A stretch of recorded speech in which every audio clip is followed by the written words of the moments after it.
It started in a kitchen with late sun edging across the counter. I wanted to finish the argument now, with facts lined up like bowls. You wanted a pause and a walk. If you came for cross-cultural conflict resolution in relationships, you already know how two good people can feel wrong to each other in the same moment. We stood there, listening to the pot tick as it cooled. My voice got tighter. Your silence got louder. It felt like we were breaking, when really we were just speaking different dialects of protection. The safest person in my world suddenly felt far away. We talk about nights like this at Whispered Hearts. English because love doesn't fail when styles clash. It struggles when styles go unnamed. Culture teaches us how to signal respect, how to handle heat, and how long to hold a stare. If we don't translate, we escalate. But there's something even quieter shaping the way you fight. Families build conflict blueprints long before we choose partners. Some homes expect you to say everything plainly, right away. Others expect you to read the room and guard everyone's dignity. Research shows our bodies repeat what they practiced first, and therapists report that naming this pattern alone lowers the flame. Think about it. In high-context cultures, meaning lives between words, tone, timing, and silence carry weight. In low-context cultures, meaning lives inside words, precision and speed signal care. Direct can feel honest. Indirect can feel kind. Have you noticed which one you reach for before you think? Here's the curiosity that turned our fights into workshops. What if the style you dislike in your partner is the shield that kept them safe? Your push for clarity protected you from anxiety. Their pause for face-saving protected them from shame. When a style is protecting something precious, no strategy will work until that treasure is named. We began asking better questions before any solution. What is this style protecting right now? Whose dignity is at stake? Where does this fear come from? Past relationship, family norm, or the room we're standing in? When our questions slowed us down, our hearts caught up. Which question would help your next hard moment breathe? But there's something even more practical we built right away. A calm agreement for how we begin and end disagreements. We chose a touchstone phrase, same team. We kept sentences short, so neither of us drowned. We promised no sarcasm, no character attacks, and no quoting relatives. Basics sound boring until they save the night. We also shaped the room to help us succeed. No heavy talks after midnight. No arguing while driving. If the house felt small, we walked the neighborhood under summer evening warmth, letting porch lights steady our pace. The city's dull hum reminded us that love is bigger than whatever the fork on the counter thinks it is. Have you noticed how your body tells the truth first? Tight jaw, hot neck, fast blink. We learned to call those yellow lights. At yellow, we pause, breathe low, and take 30 seconds apart. Hallway for you, sink for me. When we returned, the words fit better in our mouths. What's your first yellow light signal? But there's something even quieter holding love together than breath and breaks. Translation. I grew up where raised voices meant engagement, not danger. You grew up where raised voices meant disrespect. We wrote a tiny phrase book for each other. If I am talking fast, I'm afraid of being misunderstood. If I get quiet, I'm protecting both of us from saying something I can't mend.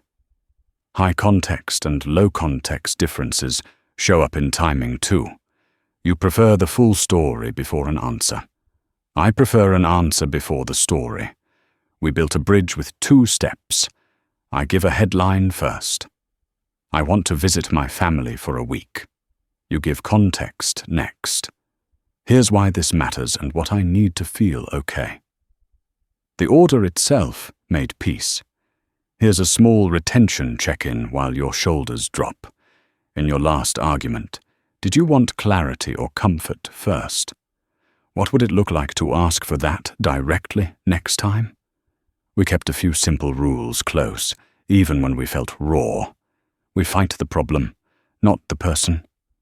We never say, "You always," or "You never."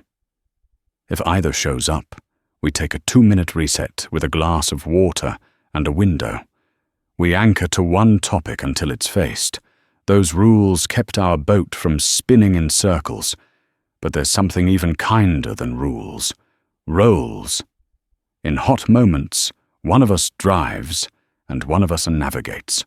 The driver speaks their need in short lines. The navigator mirrors and summarizes, adding cultural context where helpful. What I hear is you feel invisible when I switch languages at parties. In my family, that switch is how we include elders. How can we protect both needs? We practiced repair choreography until our feet remembered. Safety first. Same team. Empathy next. I see how my joke felt like a jab. Action last. Next time I'll ask before teasing, and I'll switch languages to bring you in. The steps are simple, because stress makes smart people clumsy. Simplicity wins. Autumn leaves started scraping along the curb one night as we argued in the car. I wanted answers. You needed a pause. We tried a time-bound break. 10 minutes in silence, then a 3-sentence summary from each of us. The air softened. The problem fit in our hands again, instead of filling the car. Research shows that agreements made in calm predict behavior in heat. Therapists report that couples who rehearse short scripts get back to connection faster. We wrote lines you could say half asleep. I'm overloaded and need a 10-minute reset. I can talk now, but I need you to speak softly. I agree with the goal, not the timeline. Scripts are kindness to your future self. Have you noticed which tiny script would help you tonight? Say it out loud right now, even a whisper.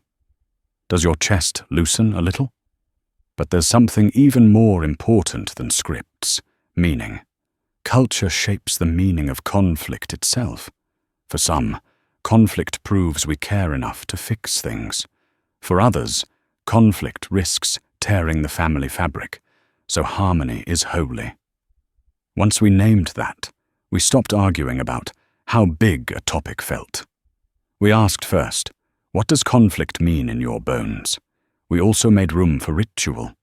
Before hard conversations, we brew tea, 1 mug each.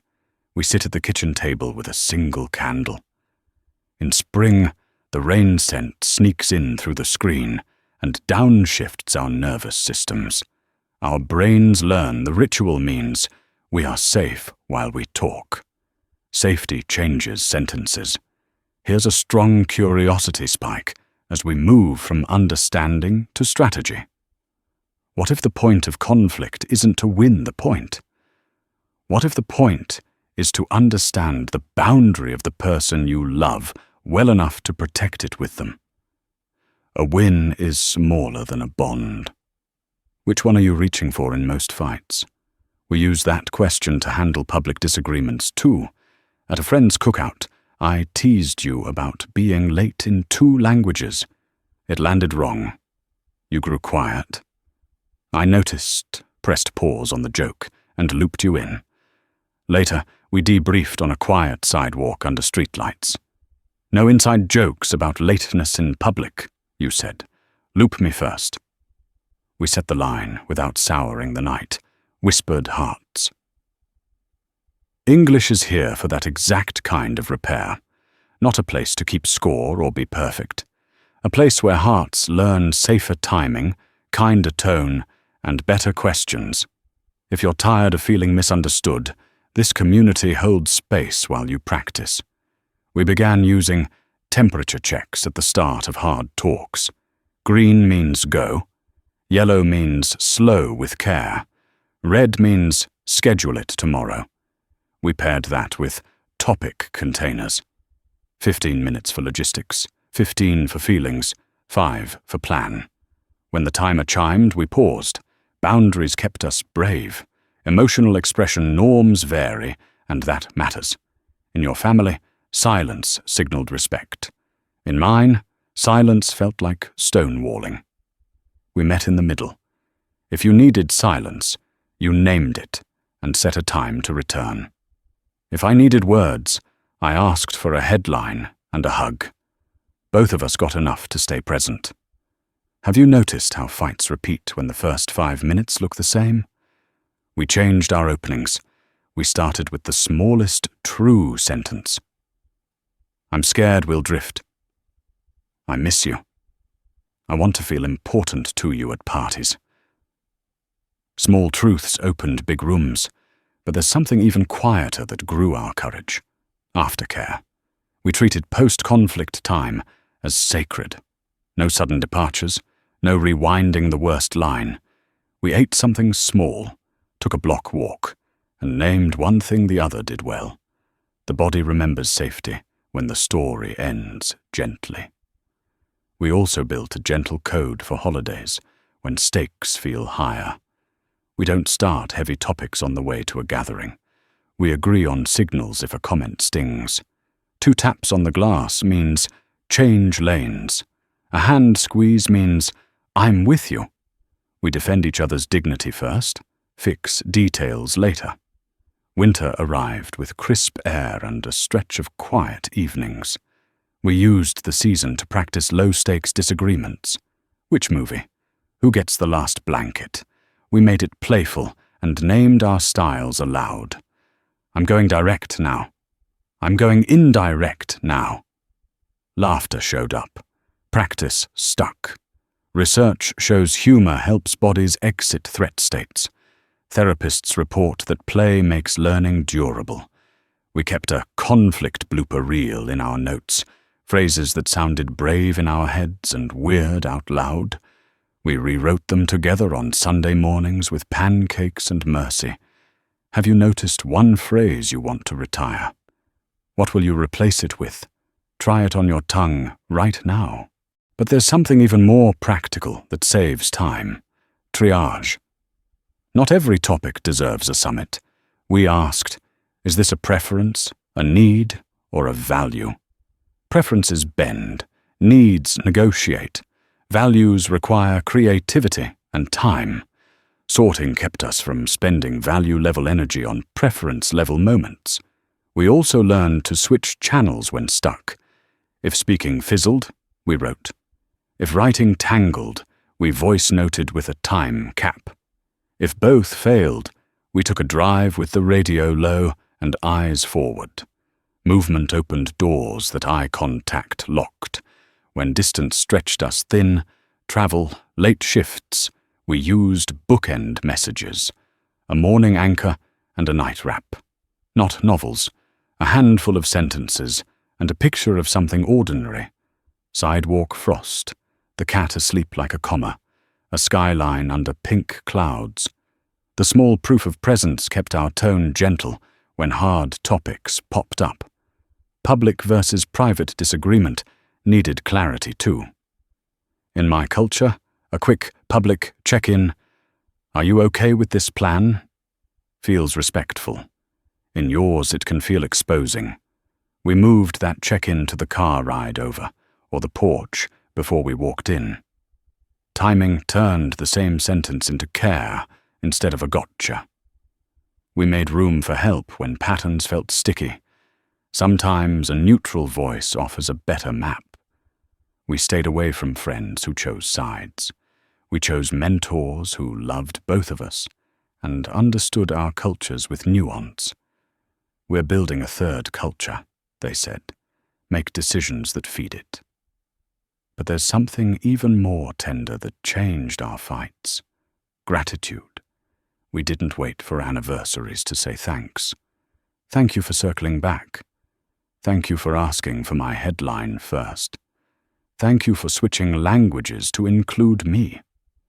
Gratitude trains your brain to notice safety. Safety makes bravery possible. We turned fight endings into tiny celebrations. Tea poured, candle out, one joke if it fit. A plan written down and put on the fridge. The plan wasn't a contract, it was a lighthouse. When the next storm rolled over the kitchen, we had a glow to row toward. A neighbor once told us, conflict is a door. Some doors you leave shut. Some you open carefully with both hands. Some you prop wide and invite community to walk through with you. We learned to tell which was which by how our bodies reacted. Tight chest meant slow down. Steady breath meant step through. Have you noticed which door keeps showing up in your life? Does it want a new hinge, a softer knock, or a sign that says, enter kindly? We're closing with a story of turning conflict into connection.